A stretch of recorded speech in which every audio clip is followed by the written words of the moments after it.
Baie welkom by die voorlesing van die Afrikaanse Sabbatskoolles vir blindes en swaarsiendes. Hierdie lesse word voorsien deur die Wêreldkonferensie van die Sewende Dag Adventiste Kerk.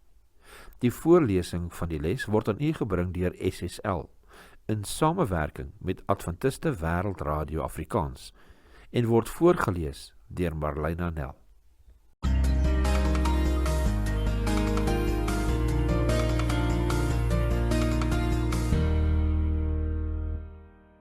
Les 8, 15 tot 20 Augustus. Die krag van Jesus se opstanding. Kom ons bid saam. Ons Hemelse Vader, ons dankie vir die wonderlike hoop wat ons in Jesus Christus het. Terwyl ons hierdie week fokus op die opstanding, vra ons dat U asseblief ons harte en ons verstand mag verhelder, dat ons die betekenis en die krag daarvan dieper mag verstaan. Ons bid en ons vra dit in die naam van Jesus Christus alleen. Amen. Sabbatmiddag. Skrifverwysings vir hierdie week se studie. 1 Korintiërs 15, Lukas 24 vers 44 tot 47, Openbaring 20 vers 5 en 6, Kolossense 2 vers 12, 2 Timoteus 1 vers 12 en 1 Tessalonisense 4 vers 13 tot 17. Geheeteks 1 Korintiërs 15 vers 14 tot 17 in die Nuwe Lewende Vertaling. Maar as Christus nie opgewek is nie, sou dit beteken dat ons verkondiging geen substansie het nie en dat julle geloof ook platval. En as Christus nie opgewek is nie, dan is julle geloof waardeloos en is julle nog vasgevang in julle sondes. 1 Korintiërs 15 vers 14 tot 17. Party mense glo nie in die opstanding van die dooies nie. Hoe fascinerend dat Paulus selfs in sy tyd met hierdie sienswyse te kampe gehad het. Neem per slot van rekening in ag dat die destydse mens meer vertroud met die verrykende uitwerking van die dood was as wat die hedendaagse mens is. Antieke mense het gesien wat met 'n afgestorwene se oorskot gebeur, hoe dat die weefsel afbreek en vloeibaar word en daarna tot stof verdor, totdat daar byna niks daarvan oorbly nie. Hulle het dus geweet wanneer iemand reeds 'n geruime tyd lank dood was. Om die waarheid te sê, destyds was die meeste mense langer dood as wat hulle geleef het, in ag genome die kort lewensduur van die mense in die antieke tye, waarskynlik vanweë beperkte mediese tegnologie. Vir hulle was die opstanding net so onaanneemlik as wat dit vir die hedendaagse mens is. Wel, onaanneemlik gesien vanuit 'n menslike oogpunt. Derhalwe was die onaanneemlikheid van die opstanding waarskynlik ook een van die kwessies wat die apostel in hierdie gedeelte van sy skrywe probeer aanspreek het. Duidelikheid oor die opstanding is boonop van kardinale belang vir ons geloof. As Jesus nie uit die dood opgestaan het nie, is hy nie wie hy gesê het hy is nie. Dan het Jesus se kruisdood ook niks vermag nie, met die gevolg dat ons sondeskuld nie betaal is nie. Wanhoop sou ons lot wees. Gelukkig het ons Here en Heiland wel uit die graf verrys en daarna opgevaar hemel toe en sal terugkeer om ons na ons hemelse tuiste te neem. Hierdie week val die soeklig op 1 Korintiërs 15 en diese leer oor die opstanding van Christus. Onder die invloed van die destyds heersende paganistiese wêreldbeskouing het party Korintiese gelowiges die opstanding verwerp. In respons hierop bevestig Paulus die opstanding van Christus as ons enigste verlossingshoop. Bestudeer hierdie week se les ter voorbereiding vir Sabbat 22 Augustus. Sondag 16 Augustus. Om Jesus se opstanding te verkondig. Paulus begin 1 Korintiërs 15 met 'n fokus op die blye boodskap. Hy praat van die evangelie, eerstens wat hy aan die Korintiërs verkondig het, tweedens wat hulle ontvang het, derdens waarin hulle gevestig staan en vierdens waardeur hulle gered word, in 1 Korintiërs 15 vers 1 en 2. Hierdie inleiding berei die leser voor op die materiaal wat in die res van die hoofstuk behandel gaan word en toon hoe onontbeerlik Christus se opstanding vir ons verlossing is.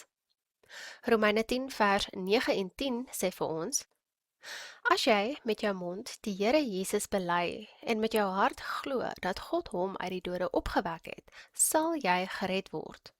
Want met die hart glo ons tot geregtigheid en met die mond bely ons tot redding. Jesus se opstanding is so onlosmaakbaar deel van die evangelie dat mens jou eie geloof in Christus weerspreek deur dit te ontken. Lees 1 Korintiërs 15 vers 1 tot 4, Lukas 24 vers 44 tot 47 en Romeine 1 vers 1 tot 4. In watter opsigte stem hierdie skrifgedeeltes ooreen? 1 Korintiërs 15 vers 1 tot 4 lees: Broeders, ek maak julle die evangelie bekend wat ek aan julle verkondig het, wat julle ook aangeneem het, waarin julle ook staan. Waardeur julle ook gered word, as julle daaraan vashou op die wyse waarop ek dit aan julle verkondig het, of julle moet te vergeefs geglo het. Want in die eerste plek het ek aan julle oorgelewer wat ek ook ontvang het, dat Christus vir ons sondes gesterf het volgens die skrifte, en dat hy begrawe is, en dat hy op die 3de dag opgewek is volgens die skrifte. Lukas 24 vers 44 tot 47 lees soos volg. En hy sê vir hulle, dit is die woorde wat ek met julle gespreek het toe ek nog by julle was, dat alles wat oor my geskrywe is in die wet van Moses en die profete en die psalms vervul moet word. Toe open hy hulle verstand om die skrifte te verstaan en hy sê vir hulle, so is dit geskrywe en so moes die Christus ly en op die 3de dag uit die dode opstaan, en bekering en vergewing van sondes in sy naam verkondig word aan al die nasies van Jerusalem af en verder. Romeine 1 vers 1 tot 4 lees: Paulus, 'n diensknegt van Jesus Christus, 'n geroepe apostel afgesonder tot die evangelie van God, wat hy tevore beloof het deur sy profete in die heilige skrifte, aangaande sy seun wat gebore is na die vlees uit die geslag van Dawid en na die gees van heiligheid met krag verklaar is as die seun van God deur die opstanding uit die dode, Jesus Christus ons Here. Die vraag lees weer, in watter opsigte stem hierdie skrifgedeeltes ooreen? In 1 Korintiërs 15 vers 1 tot 4 het ons 'n opsomming van Paulus se boodskap. Party mense wonder of die sinsnede volgens die skrifte op 'n spesifieke Ou Testamentiese gedeelte of op die Ou Testament in sy geheel dui. Dit is egter nie van belang nie.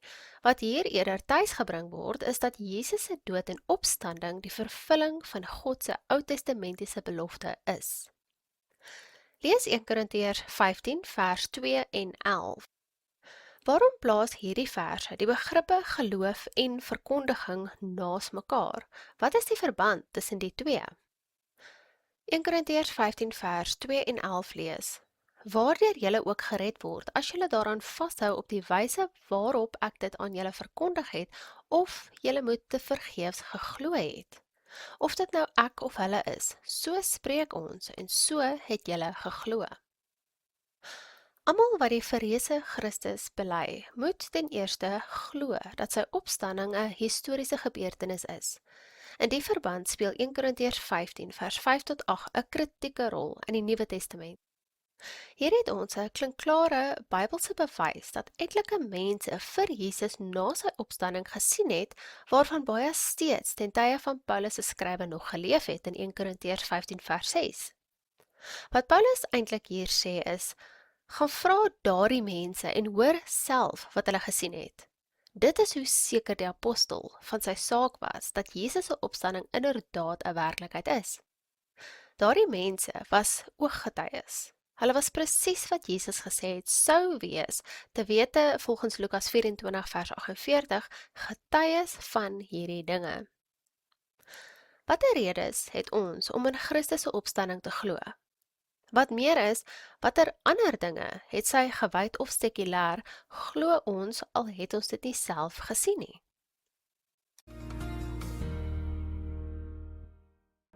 Maandag, 17 Augustus. Die verreëse Christus ons enigste hoop. In 1 Korintiërs 15 vers 9 tot 19 verduidelik Paulus watter ernstige en aaklige gevolge die ontkenning van die opstanding inhou. Daarsonder het die gelowige geen hoop in die hede, wat nog te sê van die toekomshoop nie. Lees 1 Korintiërs 15 vers 9 tot 19. Wat is ons kwyt as Christus nie uit die dode opgewek is nie? 1 Korintiërs 15 vers 9 tot 19 lees soos volg. Want ek is die geringste van die apostels, wat nie werd is om 'n apostel genoem te word nie, omdat ek die gemeente van God vervolg het. Maar deur die genade van God is ek wat ek is, en sy genade aan my was nie te vergeefs nie, maar ek het oorvloediger gearbei as hulle almal. Nogtans nie ek nie, maar die genade van God wat met my is. Of dit nou ek of hulle is, so preek ons, en so het julle geglo. As dit dan gepreek word, dat Christus uit die dode opgewek is, hoe sê sommige onder julle dat daar geen opstanding van die dode is nie? As daar geen opstanding van die dode is nie, dan is Christus ook nie opgewek nie. En as Christus nie opgewek is nie, dan is ons prediking vergeefs, en vergeefs ook julle geloof, en dan word ons valse getuies van God bevind. Omdat ons teen God getuig het, dat hy Christus opgewek het, wat hy nie opgewek het nie, ten minste as die dode nie opgewek word nie. Want as die dode nie opgewek word nie, dan is Christus ook nie opgewek nie, en as Christus nie opgewek is nie, dan is julle geloof nutteloos. Dan is julle nog in julle sondes. Dan is ook die wat in Christus ontslaap het verlore. As ons net vir hierdie lewe op Christus hoop, dan is ons die elendigste van alle mense. Die vraag lees weer, wat is ons kwyt as Christus nie uit die dood gewek is nie? Meerderheid van die antieke paganiste het nie in 'n liggaamlike of stoffelike opstanding geglo nie, veral in die Griekse wêreld met sy geloof in liggaam-siel dualisme, dit wil sê waar afgestorwenes se siele wegsweef na 'n plek waarheen hulle kwansy sou gaan. Paulus begin die gedeelte in 1 Korintiërs 15 vers 12 tot 19 met 'n retoriese vraag en toon sy absolute verbuistering. Hoe is dit dan nog moontlik dat party van julle kan twyfel en sê dat God nie mense wat dood is lewendig sal maak nie? Vir Paulus is hierdie intwyfeling trekking van die liggaamlike opstanding ondenkbaar, veral met so baie ooggetuies dat so iets wel reeds gebeur het in 1 Korintiërs 15 vers 5 tot 8. Veel erger, sonder die liggaamlike opstanding berus hulle geloof op 'n leuen. So verloor die Korintiërs en alle gelowiges die grondslag van hulle hoop, met die gevolg dat hulle geen uitweg uit die sondeprobleem het nie. Om die waarheid te sê, hier is die probleme wat ons sonder die opstanding in die gesig staar, volgens Paulus. Ten eerste, is Christus dan nie uit die dood opgewek nie. Ten tweede, is ons prediking dus sonder inhoud. Ons geloof is dan ten derde ook sonder inhoud. Ten vierde is ons derhalwe vals getuies, met ons geloof wat ten vyfde waardeloos is. Ten sesde verkeer ons steeds in sonde. Ten sewende is diegene wat gesterf het dus duidelik vir ewig dood. Sonder die liggaamlike opstanding is beide ons geloof en prediking sonder inhoud.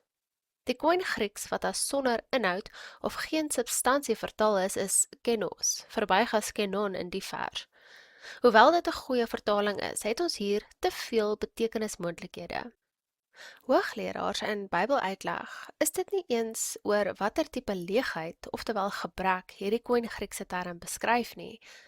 Is dit 'n gebrek aan die waarheid, met ander woorde onwaarheid, of is dit ten tweede 'n gebrek aan resultate, met ander woorde dit het geen uitwerking nie of is vrugteloos?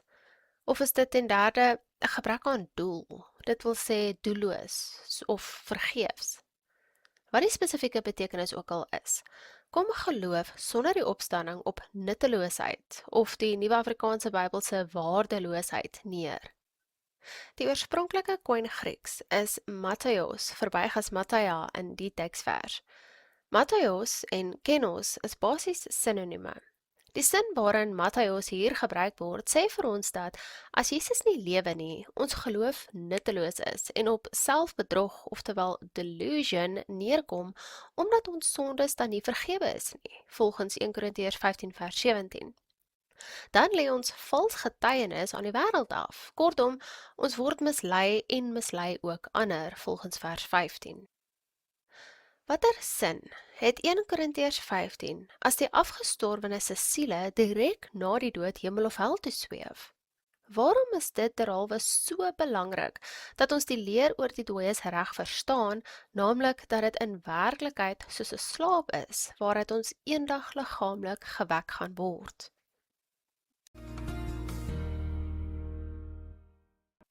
Dinsdag, 18 Augustus. Christus, die eersteling uit die wat gesterf het.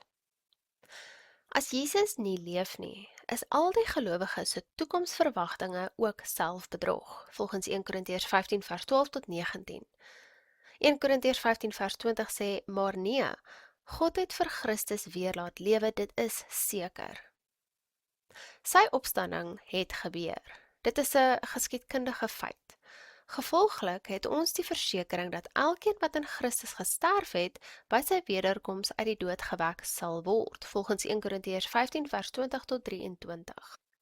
Lees 1 Korintiërs 15 vers 20 tot 23. Let op die uitdrukking as eersteling uit die wat gesterf het. Wat beteken dit? Ons lees 1 Korintiërs 15 vers 20 tot 23. Maar nou, Christus is opgewek uit die dode. Hy het die eersteling geword van die wat ontslaap het, wat aangesien die dood deur 'n mens is die opstanding van die dode ook deur 'n mens. Want soos hulle almal in Adam sterwe, so sal hulle ook almal in Christus lewendig gemaak word, maar elkeen in sy eie orde. As eersteling Christus, daarna die wat aan Christus behoort by sy koms. As teken dat hierdie bose era tot 'n einde gebring sal word, kom die liggaamlike opstanding van diegene wat in Christus gesterf het. Soos gelees in 1 Korintiërs 15 vers 24 en Openbaring 20 vers 5 en 6 lees ook, en die ander dode het nie herlewe totdat die 1000 jaar volëindig was nie. Dit is die eerste opstanding. Salig en heilig is hy wat deel het aan die eerste opstanding. Oor hulle het die tweede dood geen mag nie, maar hulle sal priesters van God en van Christus wees en sal saam met hom as konings regeer 1000 jaar lang. In sy hoedanigheid as die laaste Adam, sal Jesus die koninkryk aan die Vader terugbesorg deur God die Vader se koningskap oor die aarde in ere te herstel. 1 Korintiërs 15 vers 25 tot 28. Christus wat homself aan God onderwerp het, 1 Korintiërs 15 vers 28, moet mens in die regte lig beskou, naamlik in terme van die wyse wat Adam en Christus met betrekking tot mekaar uitgebeeld word. As die laaste en vervolmaakte Adam in die verlossingsplan, 1 Korintiërs 15 vers 45, onderwerp Jesus homself heeltemal aan die Vader se wil, 'n roeping waarin die eerste Adam geheel en al misluk het.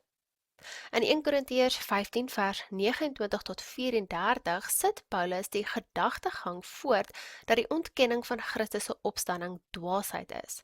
Hy illustreer sy argument met behulp van die doop, op sigself 'n simbool van die gelowige wat saam met Christus tot sterwe kom en dan herleef het. Romeine 6 vers 3 lees, of weet julle nie dat ons almal wat in Christus Jesus gedoop is, in sy dood gedoop is nie? Dan sê Kolossense 2 vers 12 ook, omdat julle saam met hom begrawe is in die doop, waarin julle ook saam opgewek is deur die geloof in die werking van God, wat hom uit die dode opgewek het. So, dit is sinloos om die opstandingswerklikheid te ondermyn. Wat mens wel laat kopkrap, is die uitdrukking wat hulle vir dooies laat doop, 1 Korintiërs 15 vers 29. Wat bedoel Paulus daarby? Die volgende aanhaling lees ons uit Carl P. Koziart, 1 Korintiërs, Andrews Bible Commentary, New Testament, Berrien Springs, Michigan, VSA, Andrews University Press 2022, bladsy 1652. Die verskillende uitlegte is reeds voorgestel. Die beste is die waar hierdie sinsnede verwys na sommige se besluit om gedoop te word sodat hulle by die wederkoms met afgestorwe geliefdes herenig kan word. Moontlik dui dit ook op die doopbesluit as 'n respons op die voorbeeldige lewe van diegene wat in Christus gesterf het. In die geval is mense nie in die plek van afgestorwenes nie, maar as gevolg van hulle gedoop. Carl P. Koziart, 1 Korintiërs, Andrews Bible Commentary, New Testament, bladsy 1652. Ten tweede, wat baat dit, jy waag jou lewe vir die evangelie sonder die opstanding? 1 Korintiërs 15 vers 30 tot 32. Dan sou dit beter wees om liewers 'n lewe van sinsgenot te lei. 1 Korintiërs 15 vers 32. Bepains Paulus se woorde in 2 Timoteus 1 vers 12. Hoe kon hy so seker van die toekoms wees en hoe kan ons wees? Ons lees en sluit af met 2 Timoteus 1 vers 12. Om hierdie rede ly ek ook hierdie dinge, maar ek skaam my nie, want ek weet in wie ek geglo het en ek is oortuig dat hy mag het om my pand te bewaar tot die dag toe. Woensdag, 19 Augustus. Die verreëse liggaam uit die dood. In 1 Korintiërs 15 vers 35 tot 39 bespreek Paulus flissies die verreëse liggaam uit die dood. Hierdie afdeling begin hy deur 2 vrae te stel. 1 Korintiërs 15 vers 35, hoe word die dooies opgewek? Watter soort liggaam sal hulle hê? Hierdie vrae antwoord hy in vers 36 tot 49. Lees 1 Korintiërs 15 vers 36 tot 41. Hoe beantwoord hierdie gedeelte die vraag wat in vers 35 gestel word? 1 Korintiërs 15 vers 36 tot 41 lees as volg. Dwaase mens, wat jy saai, word nie lewendig as dit nie gesterf het nie. En wat jy saai nie die liggaam wat sal word nie, maar 'n blote korrel, byvoorbeeld van koring of van iets anders. Maar God gee dit 'n liggaam soos hy gewil het en aan elkeen van die saadkorrels sy eie liggaam. Alle vlees is nie dieselfde vlees nie, maar die vlees van die mens is anders as die vlees van vee en die van visse anders as die van voëls. En daar is hemelse liggame en aardse liggame, maar die heerlikheid van die hemelse is anders as die van die aardse. Anders is die heerlikheid van die son en anders die heerlikheid van die maan en anders die heerlikheid van die sterre en die een ster verskil in heerlikheid van die ander ster. 1 Korintiërs 15 vers 36 tot 41. Paulus span 3 analogieë in om die leser insig in die opstanding te gee. Die eerste analogie, 1 Korintiërs 15 vers 36 tot 38, sê dat die liggaam soos 'n saadjie is, wat eers moet doodgaan, of moet ophou om 'n saadjie te wees, ten einde die wonderbaarlike transformasie tot plant te kan ondergaan. Die apostelse leer hier is duidelik. Die opstanding is 'n wonderwerk van God. Die tweede analogie is die van die verskillende soort weefsel in 1 Korintiërs 15 vers 39 en 40. Hier op aarde het God verskillende soort weefsel of liggame aan die verskillende soorte diere gegee, wat op die beurt van die mens in verskil. Elke organisme se vlees pas by die aardse omgewing. Insgelyks sal ons liggame by die komende omstandighede van die hemelse omgewing pas. Hierdie voer Paulus met 'n derde analogie verder, die oor die heerlikheid van hemelliggame in 1 Korintiërs 15 vers 40 en 41, waarin hy die volgende klem lê: dat die heerlikheid van die gevalle liggaam wat ons hier op aarde het, deur die van die komende onverganklike liggaam verdwerg sal word. Hierdie idee blyk ook uit 4 kontrasterende eienskappe rakende ons teenwoordige en toekomstige liggame. Eersgenoemde is aards, verganklik, swak en natuurlik. Daarteenoor is laasgenoemde hemels, onverganklik, kragtig en geestelik. 1 Korintiërs 15 vers 40 tot 44. Die vraag is net, dui dit op 'n totale breuk tussen die ou en nuwe liggaam? Met ander woorde, dat daar absoluut geen sprake van enige voortsetting is nie. Let op Paulus se gebruik van die Koine-Griekse term soma of liggaam, beide vir die gestorwe en die verreëse liggaam. So daar is 'n mate van voortsetting. Nietemin toon die 4 kontrasterende eienskappe wel 'n totale breuk. Ons nuwe liggaam sal danksy die Here nie dieselfde as die verganklike soort wat ons tans het wees nie. Paulus verbind egter nie die begrip geestelike liggaam met 'n nie-stoffelike bestaan nie. Filippense 3 vers 21 sê hy ook, ons nederige liggame sal verander om soos sy verheerlikte liggaam te wees. So, ons gaan 'n regte liggaam hê, maar dit gaan nie aan verganklikheid onderhewig wees nie. Aangesien agteruitgang, siekte en dood al is wat ons ken, is dit vir ons moeilik om ons die lewe daarsonder voor te stel. Dit is egter presies wat ons in en deur Jesus beloof word. Ons het dus die sekerheid dat ons liggaam eendag getransformeer en volmaak gemaak gaan word. Hoe help dit ons om ten spyte van ons bestaande liggaamsgebreke einduit moed te hou? Donderdag, 20 Augustus, die uiteindelike oorwinning oor die dood. Lees 1 Korintiërs 15 vers 54 tot 57. Wat sê hierdie skrifgedeeltes vir ons oor die uiteindelike oorwinning oor die dood? 1 Korintiërs 15 vers 54 tot 57 lees soos volg. En wanneer hierdie verganklike met onverganklikheid beklee is en hierdie sterflike met onsterflikheid beklee is, dan sal vervul word die woord wat geskrywe is, die dood is verslind in die oorwinning. Dood, waar is jou angel? Doderyk, waar is jou oorwinning? Die angel van die dood is die sonde en die krag van die sonde is die wet. Maar God sy dank, wat ons die oorwinning gee deur ons Here Jesus Christus. Die vraag lees weer, wat sê hierdie skrifgedeelte vir ons oor die uiteindelike oorwinning oor die dood? Paulus lei die laaste skrifgedeelte in 1 Korintiërs 15 met 'n interessante stelling dat vlees en bloed die koninkryk van God nie kan beerwe nie. 1 Korintiërs 15 vers 50. Baie Bybellesers neem dit as 'n bewys dat Paulus die nie-stoffelikheid van ons hemelse bestaan onderskryf. Tog bewys die konteks juis die teendeel. Hier in 1 Korintiërs 15 vers 50 het ons weer 'n Joodse parallelisme. Die sinsnede vlees en bloed is parallel aan verganklikheid, net soos die koninkryk van God parallel aan onverganklikheid is. Net soos die apostel van tevore in 1 Korintiërs 15 vers 42 tot 49 gemaak het, word die teenswoordige liggaam, of selfs die lyke van die afgestorwenes, teenoor die verreëse, verheerlikte liggaam gestel. Die liggaam in die graf word aan verganklikheid en sterflikheid gekenmerk, terwyl die verreëse liggaam van die opgestane regverdiges onverganklik en onsterflik is in verse 50, 53 en 54. Paulus sê bloot hier dat ons liggaam 'n radikale transformasie moet ondergaan ten einde die hemel te beerwe. Kortom, Paulus gebruik die begrippe verganklikheid en sterflikheid om op ons sondige aard te dui. In Joodse geskrifte dui die sinsnede vlees en bloed op die gefalle mensdom.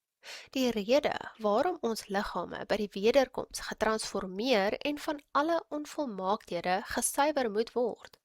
Slegs wanneer ons sondige aard verwyder is in vers 54, begin die verheerlikheidsproses in verse 51 tot 53 en 1 Tessalonisense 4 vers 13 tot 17 lees ook, maar broeders, ek wil nie hê dat julle onkundig moet wees met betrekking tot die ontslapenis nie, sodat julle nie treur soos die ander wat geen hoop het nie.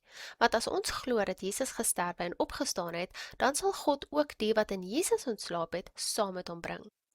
Want dit sê ons vir julle deur die woord van die Here, dat ons wat in die lewe oorbly, tot by die wederkoms van die Here, die ontslapenis hoegenaamd nie sal voorwees nie. Want die Here self sal van die hemel neerdal met 'n geroep, met die stem van 'n aartsengel, met geklank van die basuin van God, en die wat in Christus gesterf het, sal eerste opstaan. Daarna sal ons wat in die lewe oorbly, saam met hulle in die wolke weggevoer word, die Here tegemoet in die lig, en so sal ons altyd by die Here wees. So word alles tot vervulling gebring en kom die verklaring, die dood is verslind in die oorwinning, in 1 Korintiërs 15 vers 54. Dan sal die verlostes die volgende loflied uit volle bors en uitdagend aanhef in 1 Korintiërs 15 vers 55 wat lees, dood, waar is jou oorwinning? Dood, waar is jou angel? Al hierdie dinge gebeur by die wederkoms van Christus, soos gelees in 1 Korintiërs 15 vers 51 en 52. Nou stel jy dit voor. Ons sluit ons oë en kom te sterwe. In die volgende oomblik ervaar ons die wederkoms van Jesus. Voel en sien hoe hy ons uit die dood opwek.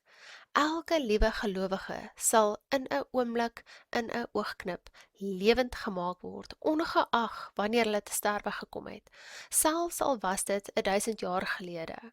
Ja, 1 Korintiërs 15 vers 52 lees, by die laaste trompet sal dit alles gebeur, want die trompet sal weer klink, en die dooies sal as onverganklikes opgewek word, en ons sal verander word. Vele van ons betreur die vlietende aard van alles, hoe dat die tyd verbyvlieg. Dit is hoe vinnig die wederkoms van Christus vir ons sal voel. Dalk is die eerste gedagte wat op daardie blye oggend by ons opkom, "Sjoe, liewe Heer, u koms was werklik op hande."